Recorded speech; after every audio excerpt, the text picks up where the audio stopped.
Hi everyone, ಹಿಂದಿನ ವಿಡಿಯೋದಲ್ಲಿ ನಾನು NMMS ಪರೀಕ್ಷೆಯ ಬಗ್ಗೆ ತಿಳಿಸಿದ್ದೆ.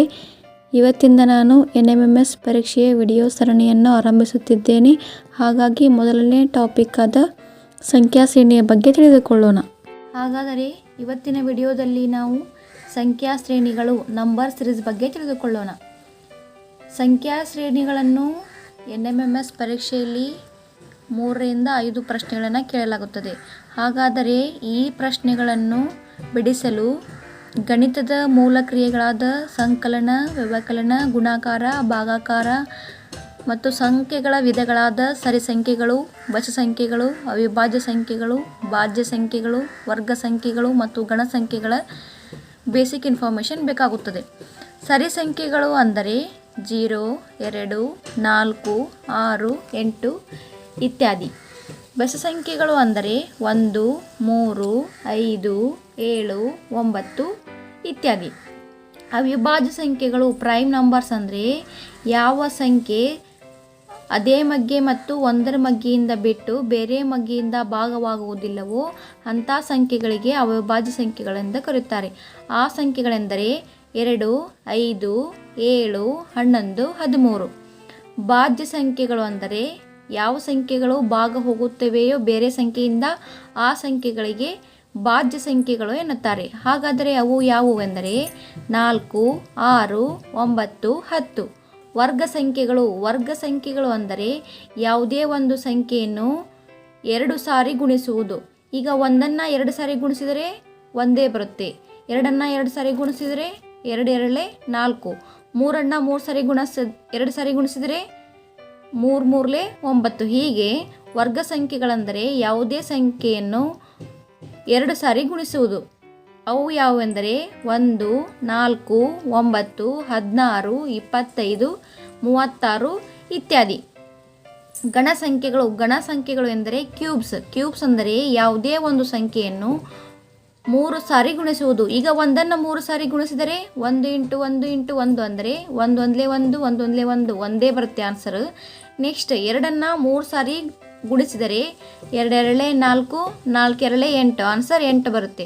ಹಾಗಾದರೆ ಗಣ ಸಂಖ್ಯೆಗಳು ಯಾವುವೆಂದರೆ 1, 8, 27, 64 ಇತ್ಯಾದಿ.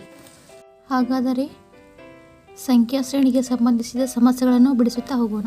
ಈಗ ಮೊದಲನೇ ಪ್ರಶ್ನೆ 11, 15, 24, 40, 65 ಕ್ವಶನ್ ಮಾರ್ಕ್ ಕೊಟ್ಟಿದ್ದಾರೆ. ಈ ಕ್ವಶನ್ ಮಾರ್ಕ್ ಅದಲ್ಲ, ಅಲ್ಲಿ ಈ ಆಪ್ಷನ್ ಒಳಗೆ ಯಾವ ಆನ್ಸರ್ ಬರುತ್ತೆ ಅನ್ನೋದನ್ನು ನಾವು ಕಂಡುಹಿಡಿಬೇಕಾದರೆ ನಮಗೆ ಮೊದಲು ಗಣಿತ ಪ್ರಕ್ರಿಯೆಗಳು, ಸಂಕಲನ, ವ್ಯವಕಲನ, ಗುಣಾಕಾರ, ಭಾಗಾಕಾರ, ವರ್ಗ ಸಂಖ್ಯೆಗಳು, ಗಣ ಸಂಖ್ಯೆಗಳು, ಅವಿಭಾಜ್ಯ ಸಂಖ್ಯೆಗಳು, ಭಾಜ್ಯ ಸಂಖ್ಯೆಗಳು ಗೊತ್ತಿರಬೇಕು.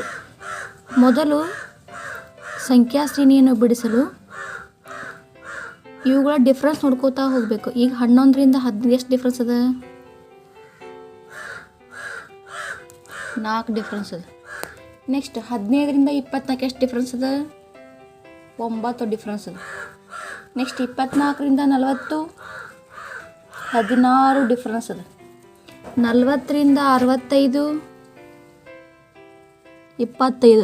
ಈಗ ನಮ್ಗೆ ಈ ಸಂಖ್ಯೆಗಳನ್ನು ನೋಡಿದಾಗ ಏನು ಅನ್ಸುತ್ತಂದ್ರೆ 4, 9, 16, 25 ಇವು ನೋಡಿದಾಗ ಏನು ಅನಿಸುತ್ತೆ ಅಂದ್ರೆ ನಮ್ಗೆ ಇವು ವರ್ಗ ಸಂಖ್ಯೆಗಳು. ಇದು 2ರ ವರ್ಗ, 2 × 2 ಅಂದರೆ 4, 3ರ ವರ್ಗ 9, 4ರ ವರ್ಗ 16, 5ರ ವರ್ಗ 25. ಈಗ ಏನು ಮಾಡ್ಬೇಕಿಲ್ಲಿ 6ರ ವರ್ಗ ಅಂದರೆ ಎಷ್ಟಿಲ್ಲಿ 36. ಈಗ 11ಕ್ಕೆ 4 ಕೂಡಿದ್ರೆ 15, 15ಕ್ಕೆ 9ಅನ್ನು ಕೂಡಿಸಿದಾಗ 24, 24ಕ್ಕೆ 16 ಕೂಡಿಸಿದಾಗ 40, 40ಕ್ಕೆ 25 ಕೂಡಿಸಿದ್ರೆ 65. ಈಗ ಈ ಸಂಖ್ಯೆ ಬರಬೇಕಂದ್ರೆ 65ಕ್ಕೆ 36ಅನ್ನು ಕೂಡಿಸ್ಬೇಕು. 65ಕ್ಕೆ 36ಅನ್ನು ಕೂಡಿಸ್ಬೇಕು. ಎಷ್ಟು ಆನ್ಸರ್ ಬರ್ತೈತಿ ನೋಡಬೇಕು. ಆನ್ಸರ್ ಎಷ್ಟು ಬಂತು? 101 ಬಂತು ಆನ್ಸರ್. ಅಂದ್ರೆ ಆಪ್ಷನ್ ಬಿ ಇಸ್ ರೈಟ್. ಹಾಗೆ ಎರಡನೇ ಕ್ವಶನ್ ನೋಡ್ತಾ ಹೋಗೋಣ. ಎರಡನೇ ಕ್ವಶನ್ ಏನಿದೆ? 6, 6, 7, 11, 20, 36 ಕ್ವಶನ್ ಮಾರ್ಕ್. ಇವುಗಳ ನಡುವೆ ಡಿಫ್ರೆನ್ಸ್ ನೋಡ್ಕೋತಾ ಹೋಗಬೇಕು. ಡಿಫ್ರೆನ್ಸ್ ಈಗ 6ರಿಂದ 6 ಎಷ್ಟು ಡಿಫ್ರೆನ್ಸ್ ಅದ? 0. 6ರಿಂದ 7 1 ಹೆಚ್ಚಿಗೆ ಆಗಿದೆ. 7ರಿಂದ 11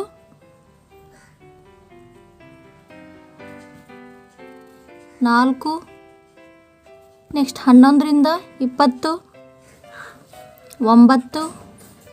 20ರಿಂದ 36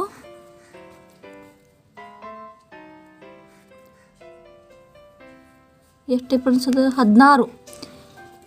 ಈ ಡಿಫ್ರೆನ್ಸ್ ಸಂಖ್ಯೆಗಳದಲ್ಲ ನೋಡ್ಕೋತಾ ಹೋಗಬೇಕು. ಇಲ್ಲಿ 0 1 4 9 16 ಹೀಗೇ 0 ವರ್ಗ 0 1 ವರ್ಗ 1 2 ವರ್ಗ 4 3 ವರ್ಗ 9 4 ವರ್ಗ 16 ಈಗೇನಾಗಬೇಕು? 5 ವರ್ಗ 25.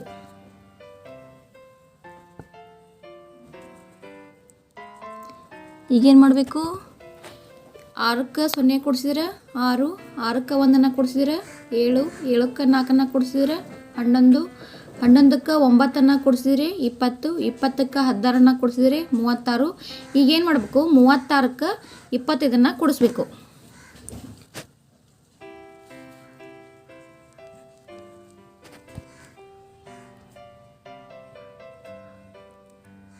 ಮೂವತ್ತಾರಕ್ಕೆ 25 ಕೊಡಿಸಿದ್ರೆ ಎಷ್ಟು ಬರ್ತೈತಿ? 61 ಬರ್ತೈತಿ. ಇಲ್ಲಿ ಆಪ್ಷನ್ ಒಳಗೆ 61 3ನೇ ಆಪ್ಷನ್ ಒಳಗದ, ಅಂದ್ರೆ 3ನೇ ಆಪ್ಷನ್ ಈಸ್ ರೈಟ್. ನೆಕ್ಸ್ಟ್ ಇಲ್ಲಿ ಎಷ್ಟು ಕೊಟ್ಟಿದ್ದಾರೆ? 88, 85, 78, 67, 52 ಕ್ವಶನ್ ಮಾರ್ಕ್. ಈಗ ನೋಡ್ರಿ ಇದು ನಂಬರ್ ಇಲ್ಲಿ ಮೇಲ್ನೇ ನೋಡಿದ್ವಲ್ಲ ಆ ನಂಬರ್ ಇನ್ಕ್ರೀಸ್ ಹಾಕೋಂತ ಹೋಗೈತಿ. ಸಣ್ಣದಿಂದ ದೊಡ್ಡದಾಗಿ ಸಂಖ್ಯೆ ಹಾಕೋಂತ ಹೋಗಿದ್ದವು. ಆದರೆ ಇಲ್ಲಿ ನೋಡ್ರಿ ಇಲ್ಲಿ ಏನು ಮಾಡಿದೆವು? ಸಂಖ್ಯೆ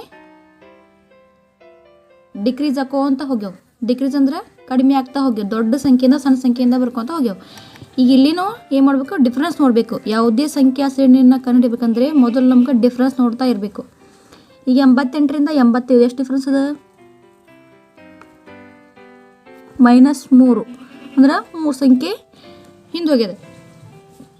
ಈ 85ರಿಂದ 78